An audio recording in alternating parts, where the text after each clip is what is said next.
right, so welcome back to part 3 of building a custom reliability strategy.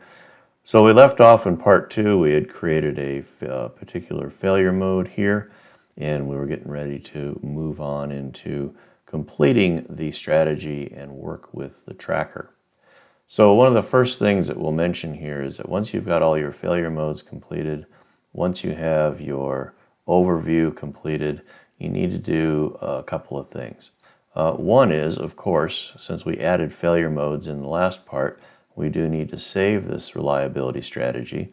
And we can save it as a draft again if we would like, but in our particular case, we are going to say that this thing is ready for review. Okay? And we can add in some comments if we would like. So we've developed the draft, we've put in some failure modes, and now we want our team to review the strategy. So we put it into that status, and we click Save. And it takes us back to our custom strategies list, and you can see as we work our way over to the right-hand side that we are in a review status. Also notice if you go further right, there's some more actions that you can take. Okay, so let's say we have reviewed the strategy and we've gone ahead and opened it up. We've perhaps added some failure modes, maybe we've refined some overview information, that sort of thing. But in the end, we're going to basically save it again.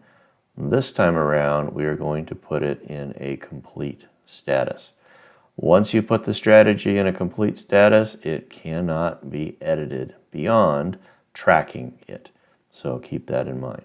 So we're going to go ahead and click Complete. Again, we can put in a summary if we would like, and we're going to go ahead and click Save again.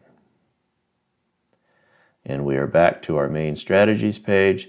And now let's move into tracking this strategy. So we're going to open it up again. And this time we're going to jump right to the Tracker tab. And we're going to start adding some information here to actually track. So if you recall those actions that we built, in one particular case it was an inspection, we're now going to apply that to specific assets and to be owned by specific people that are over in the managed system. So I'm going to go ahead and start with Add Tasks. And the first thing that it's asking me for is which asset are you going to perform these tasks upon? And of course I have chosen one ahead of time, and I'm going to choose that HVAC system since my strategy has to do with HVAC systems. And I've chosen that item. And again, this list is in Manage. This is my list of assets. Click OK. And there we go. So my asset comes up as a record. And if I switch over to the Recommended Actions tab, I'm able to see the inspection that I described earlier on the Failure Mode tab in Part 2. And so there's that recommended action. And if I go back to the tasks, now that I actually have it here in my system, I can come over to the right-hand side and I can do some refinements to it. So I'll click on Edit, and I'm able to search for and choose who the owner was going to be. And it's going to be Jacob Y. And I'm going to make this a due date of the last day of the month here. I can add any comments, which the action I want them to take is inspect the motor. Okay. And I'm going to leave this as a new status.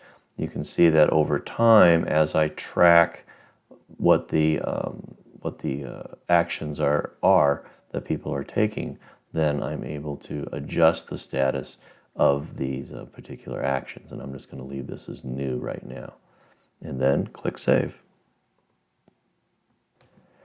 All right, so then the big assumption that is made here is somehow you are communicating this task for this asset to this person.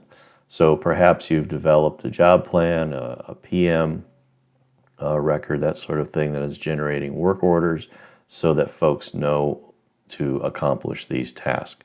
You cannot, at the moment, generate those work orders or those definitions and such from here. So it is a bit of a manual process to, quote, track what's going on.